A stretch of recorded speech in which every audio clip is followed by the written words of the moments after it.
4001. Di sini aku akan menjelaskan materi percobaan osilasi teredam pada pegas yang memiliki 3 pertanyaan. Yang pertama, bagaimana fenomena teredam terjadi pada sistem pegas dan massa? Dan yang kedua, bagaimana cara menentukan koefisien redaman berdasarkan perbedaan jenis fluida yang digunakan? Dan yang ketiga, jenis redaman apa yang muncul berdasarkan data hasil percobaan? Nah, tujuannya itu juga ada 3. Yang pertama, itu memahami fenomena osilasi teredam. Yang kedua, menentukan koefisien redaman berdasarkan jenis fluida. Dan yang ketiga, menyimpulkan jenis redaman apa berdasarkan hasil percobaan.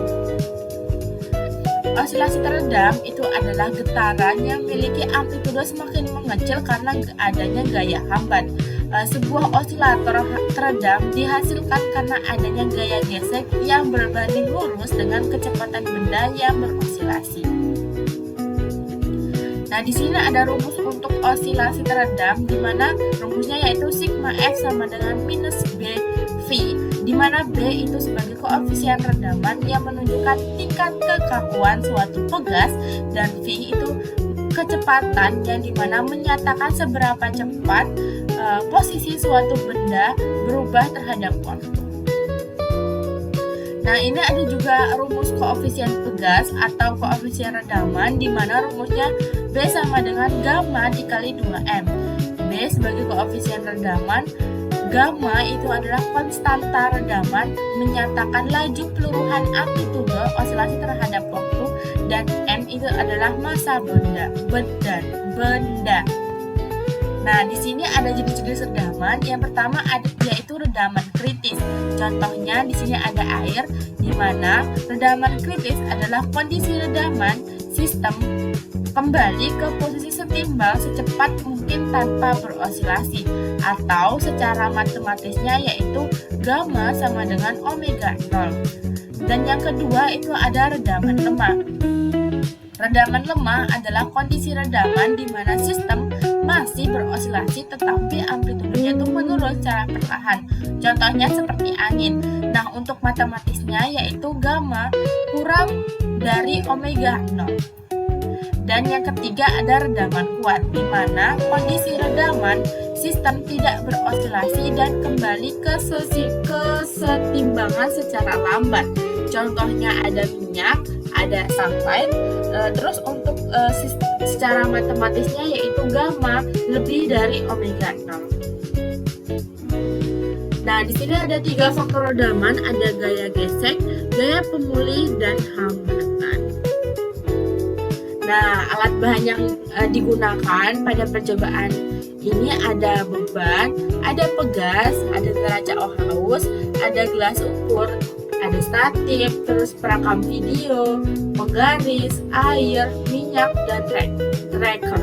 Nah, untuk aplikasi tracker ini yaitu di mana dia berfungsi untuk memvisualisasikan video hasil dari percobaan osilasi pegas yang kemudian kita masukkan ke aplikasi tersebut, dan aplikasi tersebut itu muncul seperti grafik. Nah, di sini yang pertama itu percobaan pada angin atau udara, yaitu di sini disebut dengan redaman lemah. Karena tidak ada gaya hambatan dan osilasinya itu dia lama. Nah, pada percobaan kedua yaitu pada air, di mana disebut dengan redaman kritis. Dan pada percobaan ketiga itu pada minyak yang disebut dengan redaman kuat. Nah, ini adalah hasil pengukurannya, di mana faktor redamannya itu di udara itu 3,82, di air 3,88, dan minyak itu 1,09. Dan ini koefisien redamannya yaitu didapat dari pengukuran. Kesimpulannya, osilasi teredam terjadi ketika massa dan pegas bergetar dan amplitudenya itu semakin mengecil seiring waktu. Hal ini disebabkan oleh adanya gaya hambat, gaya gesek, dan gaya pemulih. di mana akan mengurangi energi sistem terhadap getarannya akhirnya berhenti.